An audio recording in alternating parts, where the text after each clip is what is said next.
Kay ma-worship kita. Halin sa first hasta sa last. Kay ma-bless ka gid. Pero kung nabasa mo, Ephesians chapter 1, verse 3, Blessed be the God and Father of our Lord Jesus Christ, who has blessed us in every spiritual blessings. So, kadto kita sa Ephesians.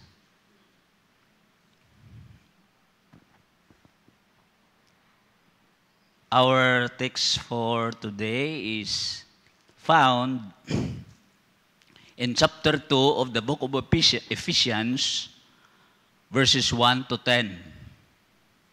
Pwede kita katindog in reverence of the Word of God. As for you, you were dead in your transgressions and sins, in which you used to live when you followed the ways of this world and of the ruler of the kingdom of the air, the Spirit who is now at work in those who are disobedient. All of us also live among them at one time, gratifying the cravings of our sinful nature and following its desires and thoughts. Like the rest, we were by nature objects of wrath. But because of His great love for us, God, who is rich in mercy, made us alive with Christ, even when we were dead in transgressions.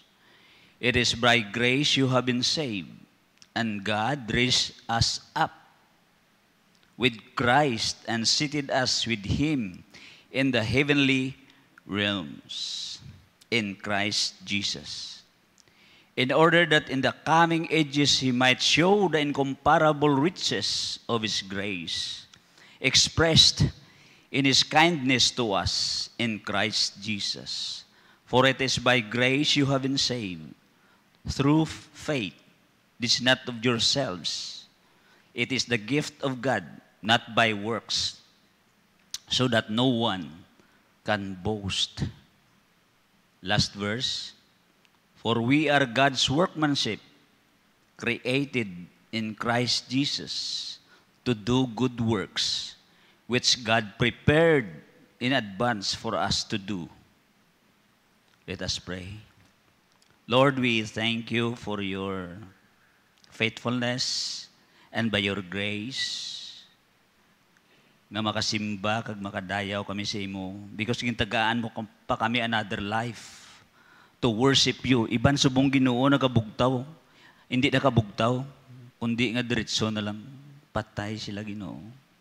Pero kami subong Ginoo nagpasalamat kami, buhi pa kami. Kagin libre mo ang mga oxygen sa amon.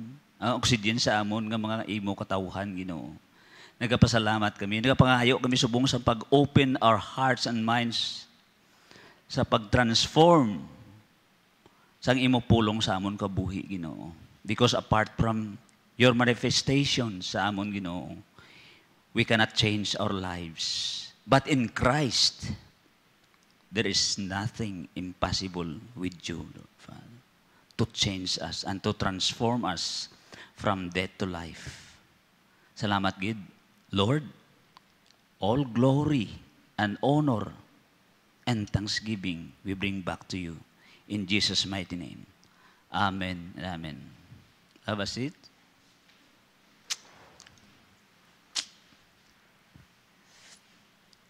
The letter of Paul to the Ephesians, ginsulat ini not to confront any heresy or problem sa church, but it was sent with Tychicus to strengthen and encourage the church in the area. Paul had spent over 3 years with the Ephesian church. As a result, he was very close to them. Ephesians is a letter of encouragement. Why sinano man nga mga problema sa church, gin-encourage ni Paul ang taga-Korinto kung ano ang nature and purpose of the church, the body of Christ. Kita, body of Christ kita, what is the purpose of God for us as we are here? to glorify and to honor God. This is the center of our church, the body of Christ. Kaya kung tunan mo ang bilog nga Ephesians from chapter 1 to chapter 6, ang key verses diri is chapter 4 verse 4 to 6. Kadto kamo sa chapter 4 verse 4 to 6.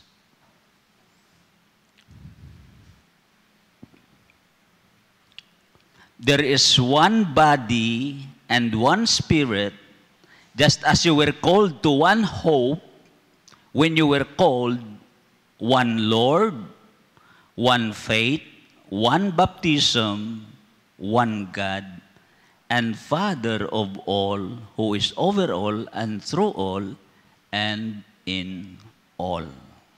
Makita nyo dira, ang one Lord, one body, kapila solito ni Pablo, one, meaning to say, ang in-emphasis ni Pablo diri is to unite the unity of the body of Christ. Karon matun-an naton da kung ano ang obra.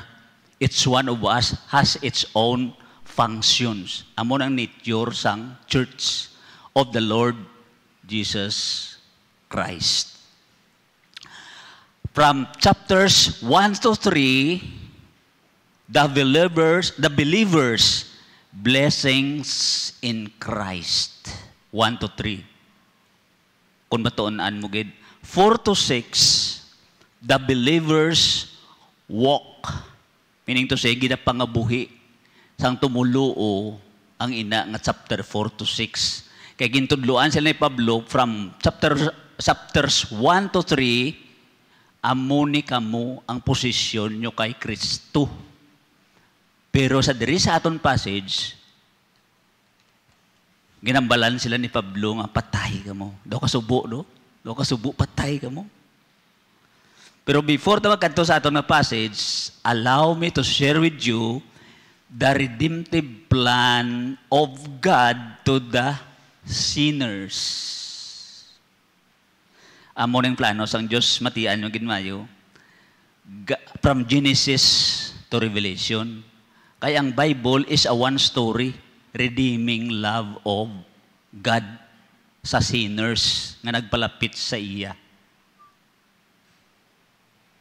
Amo niyo, ang overarching story of the whole Bible, from Genesis to Revelation, God revealed His redemptive plan to the wicked sinners in Christ Jesus for His own glory. Amo lang gid na. I-redeem niyang tao para ano? Para may ipakita niya, i-redeem niyang tao, tubuson niyang tao sa sala para ipakita niya si Kristo ang nag-redeem sa aton, di ba? He is our Redeemer. For what? For His glory.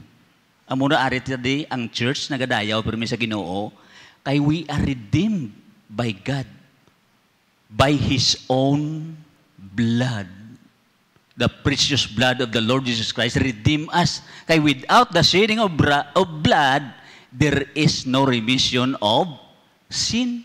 May paagayon gid nga dugo para mapanas aton nga sala, mabayran ang aton sala, which is the blood of the Lord Jesus Christ. Kaya nga i-redeem ang tao sa sala, kaya nagsulod na ang sala sa kalibutan. Romans 5:12, sin entered into the world. Amo na kuhaon ni Lord Jesus Christ nga sala. Pagkasala ni Adan kag ni iba, nagsulod. Romans 5:12. Pwede da kay gamay ang akon nga kuan. Gamay ang Bible ko, gamay man ang yang. Therefore, just as sin entered the world through one man, and death through sin, and in this way death came to all men because all sin. Why sin exempted sa aton? Hudiyo ka man, Hintil ka man. Kaya kung hindi ka Hudiyo, Gentiles panawag sa imo.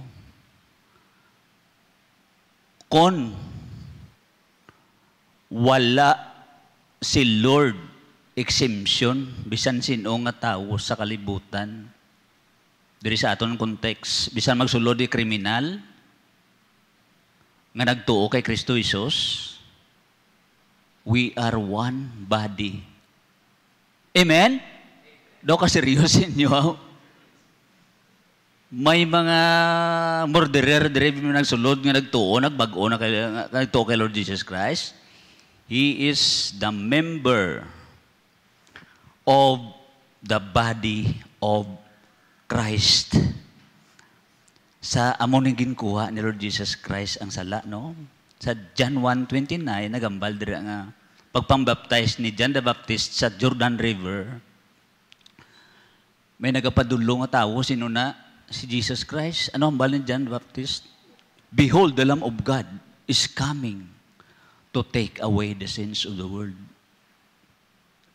Amo nang bal ni John the Baptist. Kay si John the Baptist, he was the herald of the good news of the Lord Jesus Christ.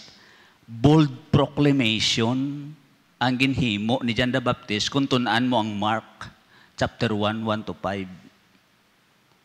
Bold proclamation nga, bayain na nyo ang sala nyo, mag-repent na kamo. Amo na magpreparar sang dalan, sang alagyan, sang Diyos, sino na, who will come after me is more powerful than me, than I. Si the Lord Jesus Christ. Amo nagna-proclaim sa mga propeta ni Isaiah, ni Malakay, ni John the Baptist, kag number 1 nga nag-proclaim, the God the Father. Pag-baptize Jesus Christ, this is my beloved Son, in whom I am well pleased. So, doon ka so much, no? Pero paano ta i-connect sa redemptive plan of God ang Ephesians subong sa taga-Efeso? Ang connection sang Ephesians sa redemptive plan of God is this. God blessed us in Christ and called us to be one body, to walk worthy of Him and stand firm in His gospel. From chapters 1-6, amo nang pinaka-ideya dira ang connection niya sa redemptive plan of God. Sa Ephesians, God blessed us in Christ and called us to be one body, to walk worthy of Him and stand firm in His gospel. Tanawon ta bala ang letter of Paul sa taga-Ephesians, how it ends and how it begin and how it ends. Kadto kamo chapter 1 in the book of Ephesians. Pag-intro ni Pablo sa ila 1-2. Ano ang baldra? Paul, an apostle of Jesus Christ by the will of God, to the saints in Ephesus. Anong address ni Pablo sila? The faithful in Christ. Are we faithful in Christ? Kay Church of the Lord Jesus Christ man kita? Tanawa ang konklusyon ni Pablo sa chapter 6, verse 24. Chapter 6, verse 24. Grace to all who love our Lord Jesus Christ with an undying love. Ang ibang na version, incorruptible love. Ara pag isa ka version, sincere love. Sincero bala kita sa pagigugma kay Lord Jesus Christ as a body, as His body. We are faithful until the end to love Him. Amen? Daw budlay mo, no? Kaya ang kaman halin pa sa Old Testament, love the Lord with all your heart, with all your mind, and love your neighbor as yourself. Daw ka budlay, no? Daw ka budlay. Pero by the grace of God, mahimo naton ina. When we are faithful believers, we will love the Lord Jesus Christ with an undying love. Now, let's go to our passage for today. Balik kita to para mahatag ko sa inyo ang titulo kag ang ginhimay-himay ko sa tatlo ka mga punto or what we call this, the idea. Ang title ko diri, we were dead in our transgressions and sins, but God made us alive in Christ. Patay kita sa sala, kag sa mga paglapas, pero ang Diyos ginbuhi ya kita, patay kita sa sala, spiritually dead na ang meaning, no? But God made us alive in Christ. 3 things to ponder. Today, verses 1 to 3, we were dead in our transgressions and sins. Second, verses 4 to 9, God made us alive in Christ. Third, verse 10, we are God's workmanship. Now, let's go to the first point. We were dead in our transgressions and sins. Verses 1, as for you, you were dead. Meaning to say, spiritually dead. Tama, kasubo, pamatian. Magambal ko kay ako si pastor. Hambalan ko si Brother Buyet o Brother Melfred, patay ka. Tama ka lain, matian, no? Pero nga naghambal si Pablo sing subong sina kapait, kasubo. Kaysang primero nga pag-address siya, faithful, saints, pag-abot sa verse 3 sa chapter 1, spiritual blessings from God the Father, gin-bless siya ka. Pag-abot sa verse 4, you are chosen by Him before the foundation of the world. Tama, kalipay, matian mo, no? Wala pa matuga, kalibutan. Ginpili si Brother Melfred. Dumano na ka na nami, matian, no? Tama ka nami, matian. Pero pag pangamuyo ya, nga siling ko gina, naghambal siya nga, you were dead in your transgressions and sin. Nga tama ka na alain, matian. Pero sa pangamuyo yari, ginapakita ni Pablo, nga bisan wa ay ka mahimo, bisan wa ay kita mahimo, ang power of God nagapanghikot sa aton, ina nga power ara sa aton, amo man nga power ang gingamit diya sa pagbanhaw kay Lord Jesus Christ from the dead. The same is true, the power that manifests inside of us to change us from spiritual death into spiritual life. Sa diin na, in Christ Jesus. Talantawabla sa pangamuyo ni Pablo sa verse 17 to 21. Sang chapter 1. I keep asking that the God of our Lord Jesus Christ, the glorious Father, may give you the spirit of wisdom and revelation so that you may know Him better. Kung mabalaan tamayo, kung sino ang Diyos, sa verse 18, nagapangamuyo pa siya, I pray also that the eyes of your heart may be enlightened in order that you may know the hope to which He has called you, the riches of His glorious inheritance in the saints, and His hindi matupungan nga great power, incomparably great power for us who believe. Grabe na nga power. Kung sino mag-believe sa iya, amo na nga power ang maka-change sa aton nga life from dead in sin to born again. Sino nagpa-born again sa aton? Mabalaan naton na karon. The power is like the working of His mighty strength which he exerted in Christ when he raised him from the dead and seated him at his right hand in the heavenly realms. Sa verse 21, far above all rule and authority, power and dominion and every title that can be given not only in the present age but also in the one to come. Nga amo na pangamuyo ni Lord ni Pablo sa kay Lord. Tanawan niyo bala ang verse 2 sang chapter 2. Kay kundi patay kamo sa sala. Way kamo si mimimo in which you used to live when you follow the ways of this world. Sino ang ruler of the kingdom of the air? Si Satan. Amo na ang prayer ni Pablo, kung nabalaan nyo ang Diyos, kung sinugid siya, kag kung ano ang gahomya, far above.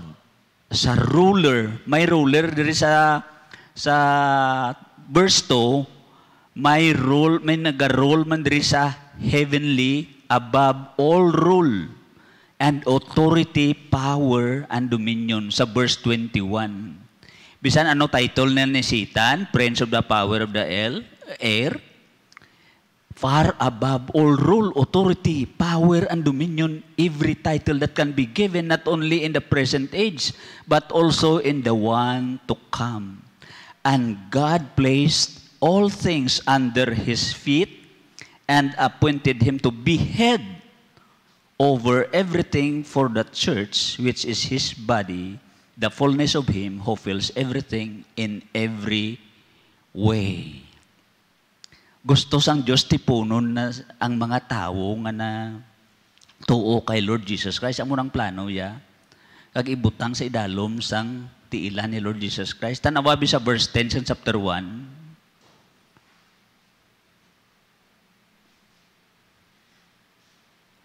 To be put in effect when the times will come, have reached their fullness, to bring all things in heaven and on earth together under one head, even Christ. Di mo pakita ang contrast between dead spiritually and alive with Christ. Kay kung i-define mo ang death is to be lifeless. To be dead is to be unable to help oneself. To be dead is to be hopeless. To be dead is to be absolutely powerless. Nga pakita ni Pablo diri nga patay kamo, wala gid kamo, ay gid kamo, way sa atubangan sang Dios.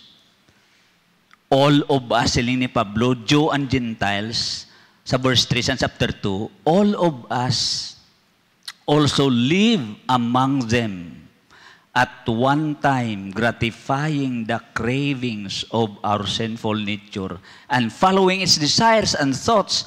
Like the rest, we were by nature objects of wrath. Object kita sang kaakig sang Diyos, sang wala pa kita magtuo kay Kristo. Akig ang Diyos sa aton.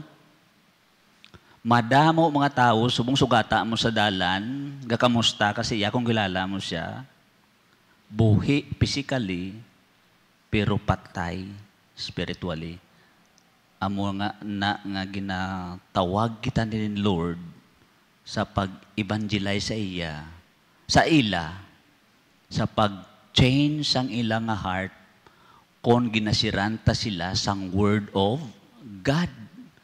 Kaya ang Word of God is powerful to change our lives. It's like a double-edged sword that penetrates between soul and spirit. That double-edged sword, bisan din mo lang iwaslik, gadulot, kadubli sulabyo mo, sobra pa ang pulong sang Ginoo. Biskan ano ka kaisog nga tao, kung tandugong ka sang pulong sang Ginoo, mahibi ka. amo na ka-powerful the Word of God. Lanawon naton sa verse 2 sa chapter 2 nga follow the ways of this world and the ruler of the kingdom of the air. Ano hambal ni Pablo dira sa taga Ephesians? Kay most of them, ang members ng church, Gentiles. Tanawan mo sa chapter 2, verse 11, therefore remember that formerly who you are Gentiles by birth and called uncircumcised by those who call themselves the circumcision by that done in the body by the hands of men. Remember that at that time you were separate from Christ, excluded from citizenship in Israel, and foreigners to the covenants of the promise, without hope and without God in the world. That's why kapag gusto kita himo sang aton hilimuon, kay wala pa kita sang una kay Kristo. Kung i-apply nato, no? Sa aton subong konteksto, follow the ways of this world. Kadumdum ko sang una, sang ato ko lilo, natulugan ko sa release sang train, kay nga hubog ko kaayo, kung wala hinablos ko na utod ako sang train, kay nga nagalakat ang train, kasablay ko da sa release ka train. Kaya hindi ko kadala sang akon nga lipong ko sa pagkahubog. Gina-follow ko ang ways of this world. Ano mga ways of this world, One shot for the road. Pero kung damo na shot mo, where is the road? Amo na ang gina-follow naton. Follow the ways of this world. Who is the Spirit at work in those who are disobedient? Amo nang batasan sa mga Gentiles. Sa waay pa sila nagtuo kay Kristo. Futility of their mind, sa chapter 4, verse 17 to 19. Chapter 4, verse 17 to 19. Futility of their thinking, darkened in their understanding, separated from the life of God, because of their ignorance that is in them, hardening of their hearts, having lost all sensitivity. Dakulaw ay pamatian kung ihambal mo, no? They have given themselves over to sensuality, to us, to indulge in every kind of impurity with a continual lust for more. Daw hindi sila maayawan sa pagpatuyang sa ilang kabuhi. Amo ni kabuhi sang Gentiles sang una. That's why during the time of the Lord Jesus Christ, may Herod's temple, right? Ang Herod's temple may mga divisions ina. Halin sa Holy of Holies, holy place, outside court, sa sagwa pagid, amo na ang court sang Israel, amo ni ang Hudiyo, amo ni ang court sang Gentiles. May restrictions dra, may barrier. Kung magkadto ang Gentiles sa court of Israel, patyon, amo nang law. May hostility between the Gentiles and the Jews. Dra ka lang, tabok ka di karon kay gurguri ka, patyon ka. Kaya mo nang ilalo, kay panawag nila sa Gentiles are uncircumcised. Kaya ano kung uncircumcised, unclean, cast out ka mo sa amon. Hindi kami gusto magsimpon sa inyo kay mga mahigko pagtanaw namin sa inyo. Siling ni Pablo ni, all of us live among them at one time. Pero pagtuo nila kay Kristo, Jew and Gentiles, they become one body, which is the church, and the head is our Lord Jesus Christ, ara na may function na sila kada isa. Kay pagtuo mo kay Kristo Jesus, gindala ka sa local church para ano? Para mag-edify or equip sang body of Christ. Kadto ka po sa chapter 4, verse 11 to 12. Gintagaan ka mo gifts sa church. It was He who gave some to be apostles, some to be prophets, some to be evangelists, and some to be pastors and teachers. Ano ang obrahon? To prepare God's people for works of service, so that the body of Christ may build up until we all reach unity in the faith and in the knowledge of the Son of God and become mature. Amo na ang plano sang Diyos sa aton sa pag-redeem niya, dalon niya kita sa church, which is His body. Joe and Gentiles man, mangin isa sila kalawas, kag ang ulo, amo si Kristo. Pero sang sa Gentiles pa sila, ang ilang karakter, life without God. Amo na nga hambalan sila ni Pablo, spiritually dead. Pero sa grasya sang Diyos, sa kaluoy sang Diyos, sa verse 4, amo ni kuno ang pinaka-greatest words in the Bible, among the greatest words in the Bible, sa verse 4. But God, patay ka mo sa espiritu, wala ka mo mimo, but God, disobey ka mo sa pulong, but God, gingamit siya iya nga, verse 4, mercy.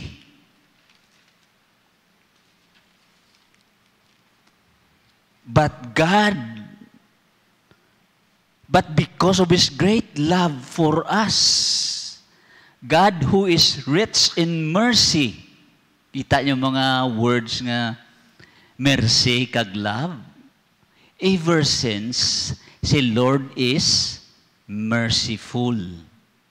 Hambal ya kay Moses. Kadtog ta chapter 34 sang Exodus.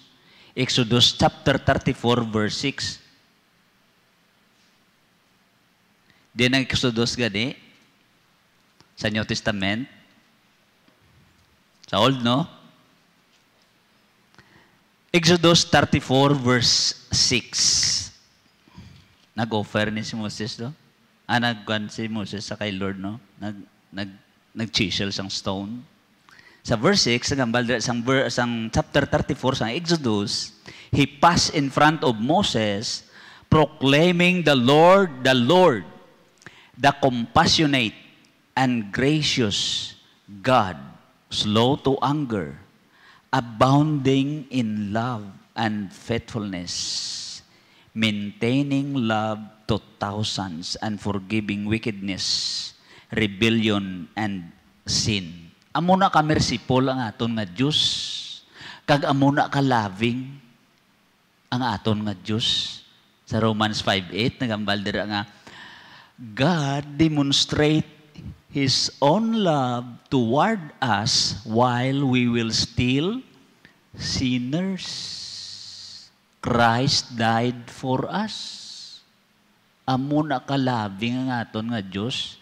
Bisan makasasala pa si Hector, si Melfred, si Mike, si Boy, gindemonstrarya ang iya paghigugma. Wala ya gindumilii ang iya gugma. Sa pagkuha sa ila, sa dead spiritually, sa disobedience, kag nagasunod sa power of the air, tungod sa iya gugma, butong niya sila pakadto sa iya. So let us continue sa verse 5. Mo patay ka mo. He made us alive with Christ even when we were dead in our transgression. It is by grace you have been saved. And God raised us up with Christ and seated us with Him in the heavenly realms in Christ Jesus. Hamakon mo, kung sa Tagalog, hamakin mo yan. ginpapungko ya pa, ginbanhaw ya ka, ginpapungko ya pa ka, upod sa kay Kristo Hesus sa diin, sa iya ginaharian in the heavenly realms. Kung matupad mo si Pacquiao, kung si Presidente sa plongkuan do, ano ka nami, no? Pero mas nami, pagid, kung tupad mo si Jesus Christ. Amo na hinigugmao ng atong Diyos, patay kita sa sala, pero ginbuhi ya kita, kag banbanhaw ya kita spiritually. We are alive physically, but spiritually speaking, ato kita to nagapungko upod kay Lord Jesus Christ in the heavenly realms. Amen? Ano na kanami? Amo na nga, God made us alive in Christ. Amo na may nagugmaon ng aton nga Diyos. Anong ang tuyo, yagin papungko, ya kita dito spiritually speaking. Sa verse 7, in order that the coming ages He might show, ipakita ya, ang hindi makumparar nga kabanggaranon niya sa grasya. Di niya gina-express in His kindness to us sa kay Hesus Kristo. So kung waay kagali kay Hesus Kristo, hindi mo ni makita ang mga great riches of God.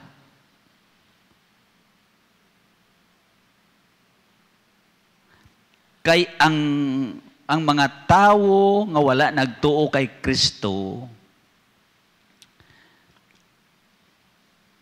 gindulman ila mga panguna-una nga hindi makakita. That's why from the beginning palang ginadulman na sila ni Satanas, no? Pero ang Diyos sige man ang iya nga panghikot sa mga katawhan para magkadto sa iya. Kay gusto sang Diyos, ipakita ni Paul diri nga idalon niya ka, luwason niya kapagi kay Kristo, ginredeem niya kapagi kay Kristo, para ano niya ka, ipapalapit sa iya. That's why sa chapter 2, verse 22, sundan niyo ko, ang tao gaupod sa Diyos sa Garden of Eden in Genesis chapter 2, 16 to 17, gaupod ang Diyos kang tao, meaning to say, dwelling place of God in the Garden of Eden, gaupod sa tao. Pero, sang pagkasala ni Adan kag ni Eva, napatay sila spiritually, amo to naguba ang fellowship. Sang pagkasala ni Adan kag ni Eva, kaya naghambal si Lord nga, if you eat of it, you will surely die. Munang kamanya dito sa Garden of Eden, pero ano na imo nila yan? Nagpadisib sila sa manog. That's why napatay sila. That's why nangin makasasala sila. Patay sila. Napatay sila dayon, wala, no? Eventually lang sila napatay. Napatay sila, spiritually. Chapter 2, verse 22, ari ang pinakanami, ginlantaw, ginpakita ni Pablo sa ila. Ginrestore ni God ang dwelling place of God, which is His church, His body. Lantawa, verse 22, and in Him, you two are being built together to become a dwelling in which God lives by His Spirit. Tutuod na, amen? Bisan mga kabataan, subong, mangkuton mo, where is Jesus? In my heart. So tama ka, nami ang ginobra sang Diyos sa aton, sang mabasahan mo ini, pagsulat ni Pablo sa taga-Ephesians, ari sa verse 8, sa grasya lang sa Diyos kamo naluwas. No? For it is by grace you have been saved through faith. And this not from yourself, it is the gift of God. Abita siling ta, maluwas na kuya, kay ako nagtuo mo. Abita aton ang aton pagtuo, aksyon naton, aton na, hindi pagid na. Iya pagid na iya sang Diyos, base magsiling ka mo nga, bayda sila. Ako yung nagtuo kong palangit ko. Kita mo taos dalan nga daw palahubog, daw hulay-hulay. Limang pala, imperno na sa, hindi ta ka-judge. Kaya nga, bisan ang imo pagtuo, Diyos ang naghatag, regalo Japon sang Diyos. For it is by grace you have been saved through faith. Tanawabla sa John 6:44. John 6:44, it says, palihog Bisay, no one can come to me unless the Father who sent me draws him, and I will raise him up at the last day. Te, mapabugal ka ba sa imong pagtuo? Thank you, Lord. Kaya kinsip mo ako. Thank you, Lord. Bisan ang imong pagtuo, ang Diyos ang naghatag. Jump ka mo sa 65 nga verse ang John. John 6:65. He went on to say, this is why I told you that no one can come to me unless the Father has enabled him. Kita nyo? Wala kita labot sang aton salvation. Puro obra sang Diyos. Ano ang rason nga ginluwas kita sang Diyos? Ginchosya kita before the foundation of the world. Kagintagaan niya kita spiritual blessings, kagin redeem niya kita para ano? Tagaan niya kita obra. Sa verse 10, sa Ephesians chapter 2.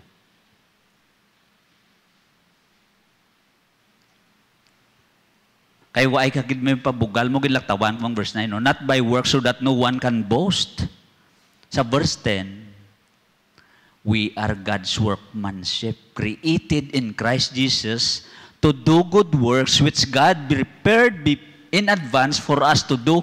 Amo ni ang flow, patay ka sa sala, disobedient ka, tapos ginasunod mo pa si Satanas,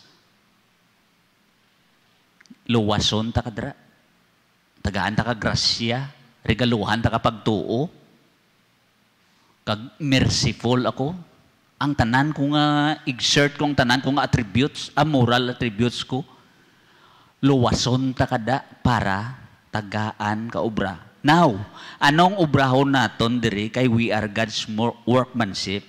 Ginluwas siya kita, ginpreparahan niya kita obra. Hindi ba prepare niya beforehand to do good works. Ano ni mga good works? Ano ni mga good works? Amo na siling ko gagina ang walk naton. Ang walk sang Kristiyano sa Efeso sa chapter 4 verse 17. So I tell you this, chapter 4 verse 17, and insist on it in the Lord that you must no longer live as the Gentiles live, as the Gentiles do in the futility of their mind. Hindi na kamusin na. Mga ways of this world, hindi na. Mahayo na ang mga buhat kung hindi nyo na tumanon nyo na nga darken ang heart nyo, futility, way pulos, tapos mga sensual na nga mga bagay, hindi ino na pag-ubrahon siling ni Pablo.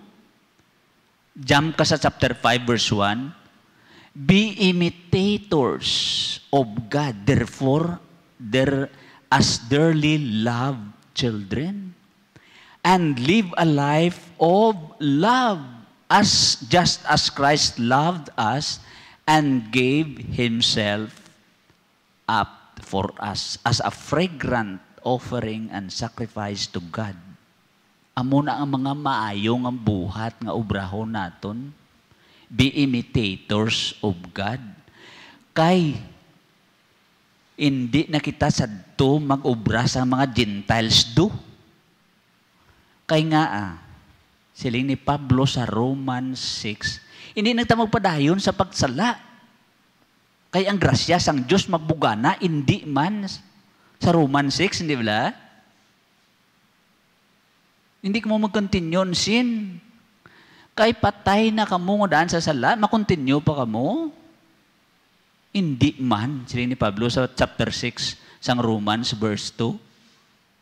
Sa Romans chapter 6 verse 1 and 2 bisay, hindi na ta maghimo sala sila, kundi nga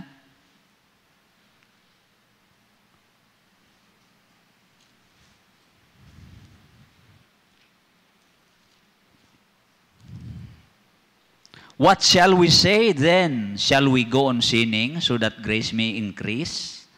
By no means. Hindi gid. Amo na ang good works kay waay na kita padayon sa pagpakasala.